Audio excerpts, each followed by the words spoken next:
Yo, yo, yo, yo, yo, it's ODB from OLP. This is episode 388. We're going to jump right in. As you know, if you've been a listener of this podcast for the past almost 10 years, Scrapin the Coast has always been our title sponsor. And we want to show them some love, of course, because the 23rd annual event is coming up. You guessed it, this weekend. So even if you're not going to make Scrapin, please go ahead and consume the content, whether you're listening via a podcast app or on the preferred method via YouTube. So you also get the visual experience here that so many of you appreciate. But I want to jump right in. Like I said, Scrapin the Coast is an event that's been around a long time. Lauren Miller reminded me recently that they actually started before Hurricane Katrina. And many of us will recall that devastating hurricane many years ago. Greg, rest in peace, and team, with them even starting before Hurricane Katrina, Scrapin the Coast was a show that helped bring back a lot of prosperity, a lot of tourists, if you will,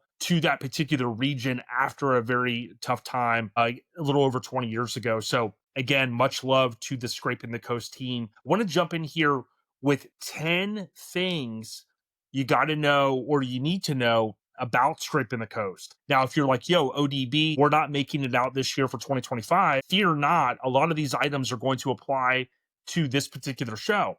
If you're a show promoter, think about as you're listening through some of these items, maybe it'll spark some ideas for you with your events.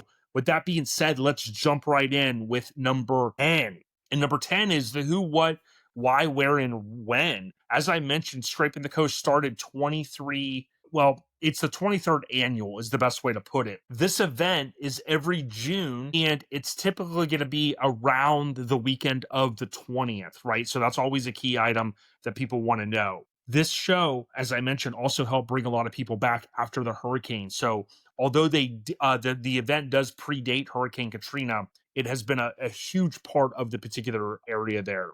Now, I would also reinforce that Scrapin the Coast has branched out and they've had other kind of sister events each year, but this is their main flagship event. And for those that don't know, Scrapin the Coast was voted into the Mini Truck Hall of Fame. It's that awesome of an event. So the who is Scrapin the Coast, the where is Biloxi, the when is this weekend. It's technically Saturday and Sunday, so we'll get into that a little bit more. And the why was Greg always wanted to have a show of this magnitude in this particular region. And again, it also dovetailed into the Hurricane Katrina tie-in to help bring people back to the Gulf Coast. So that's number 10.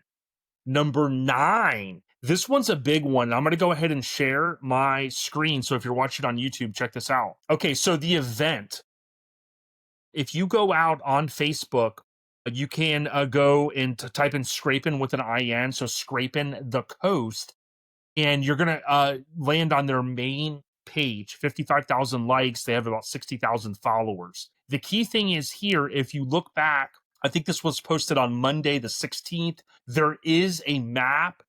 They also posted a schedule. The map is the key thing that I want to reinforce here. What we get from this map is a breakdown of this crazy big venue, okay, which is the Coliseum.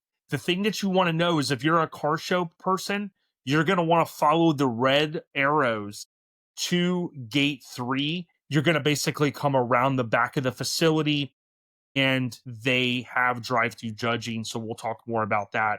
There's vendor parking, there's trailer parking, everything is labeled there. The other key thing is if you are a spectator, you're going to come through gate 1, you're going to follow the yellow arrows either into the satellite parking, or most people are going to park in the upper left corner, which is the parking garage. That's, I think, technically labeled parking lot 4, but that parking garage is kind of back to the left and to the left of the inside show area. The good thing is, too, that when you park in the parking garage, or potentially if you're in the overfill, kind of that satellite parking, you're going to end up coming back over to where the American Force area is at. That's where you're going to be able to get in and pay for the event and kind of get in. But if you look at this map, whether you want to save it on your phone or you want to take a screenshot, this map is really going to give you everything that you need to know. The first time I ever went years ago, I kind of got confused and I went down the wrong road. No big deal, but you're going to have to turn around. And the thing is if you have to turn around, because there's so many people in town, the police do typically have some barriers up.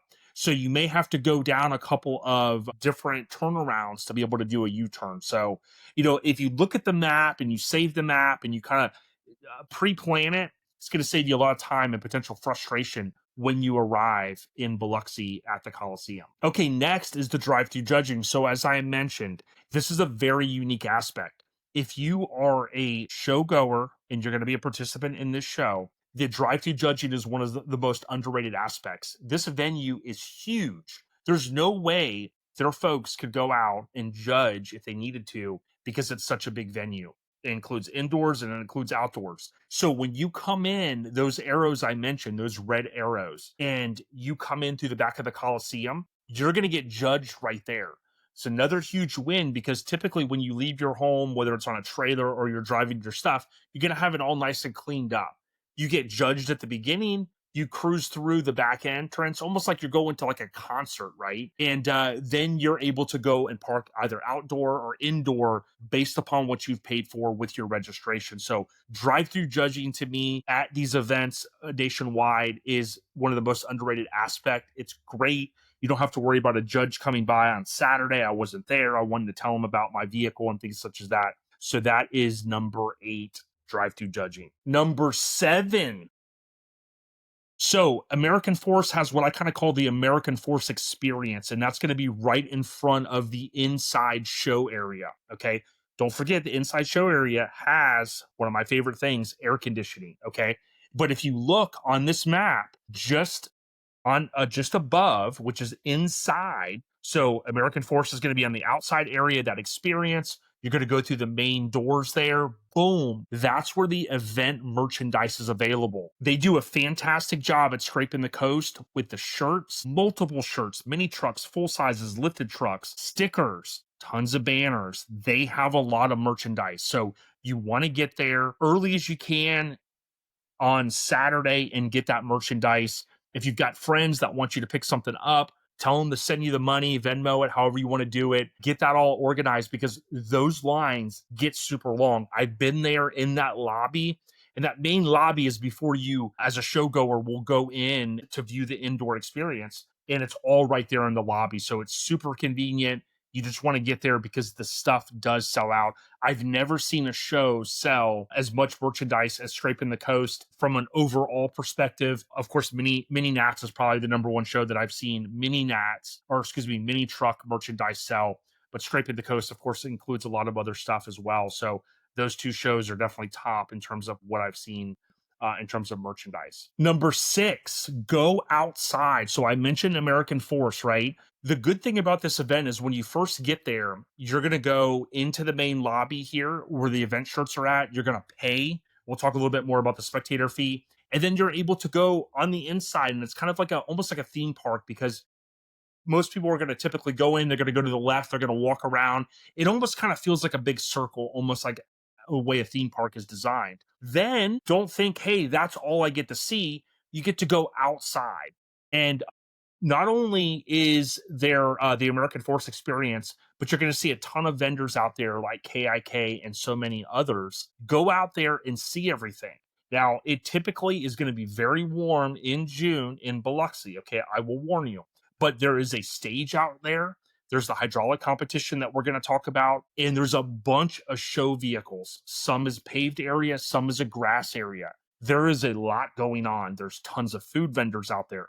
But my feedback to anyone is don't just stay inside. If you're there early, go inside, check that out, then go outside, do your thing, then go back inside for the air conditioning. Number 5, I know I'm going through these pretty quick, but number 5 is the spectator fee. So the spectator fee is $25 per day. Now, most people are only going to probably go on one day. It's a great value. And the reason why I say that is the Coliseum is an absolutely massive location. Okay. Not only do you have the inside show vehicles with all of the air conditioned blasting, you also typically are going to have in that lobby area. A lot of times they have different craft show type vendors there as well. And that is fantastic, especially if you've got your significant other there, maybe your girlfriend or your wife or the kids aren't like into you talking like me for hours and hours and hours with people about trucks and stuff, there's a ton of stuff to do there.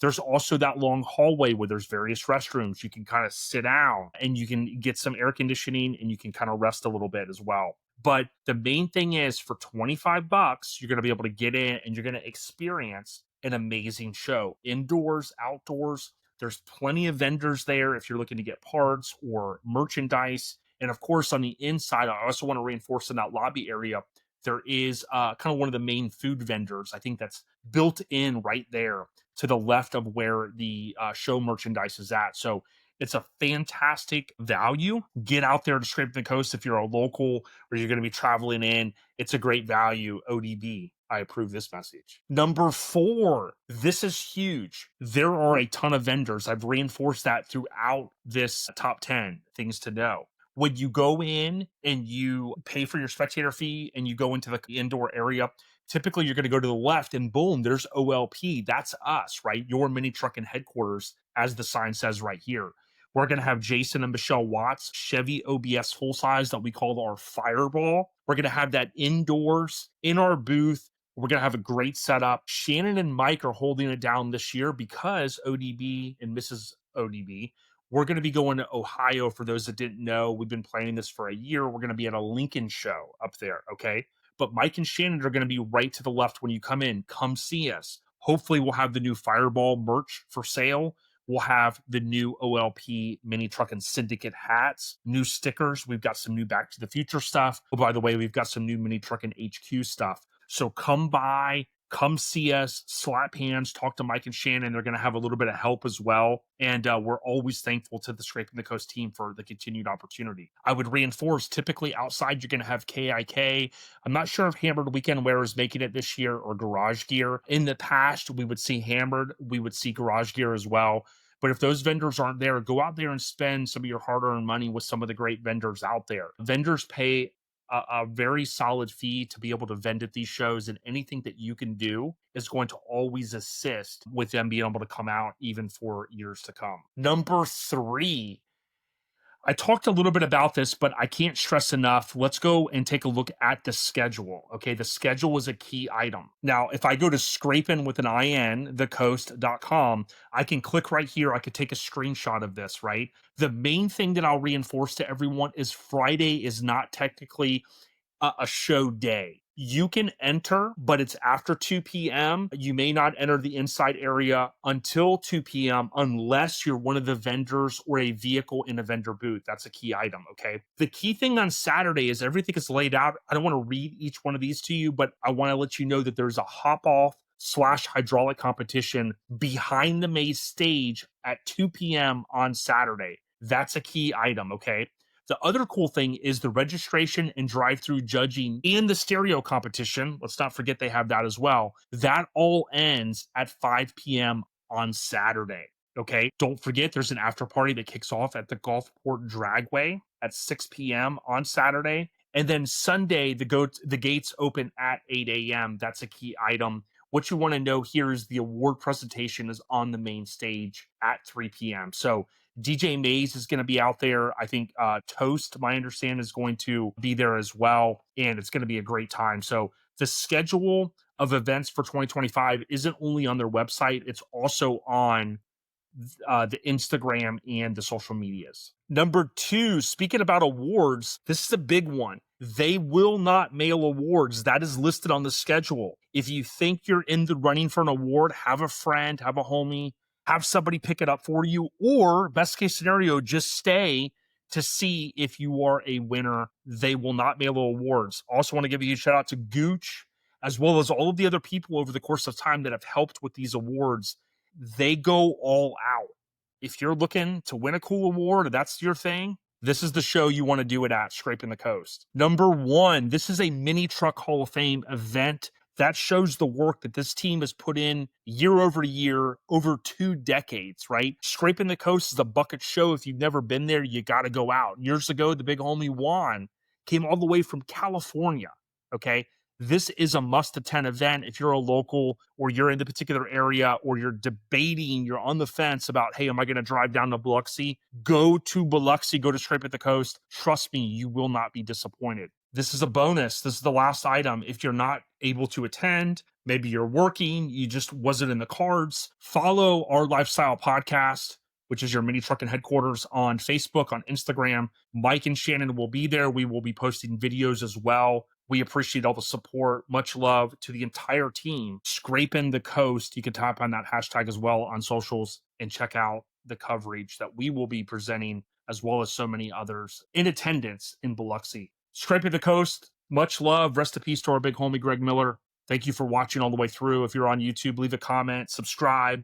Thank you so much, everybody. ODB, I approve this message. To all of our continued supporters, as well as the folks that the different brands that link up with us, like Hammered and Garage Gear Clothing. We'll be back to our regular scheduled episodes in 2 weeks. Stay on the rise, everyone. Much love. ODB, Biachia.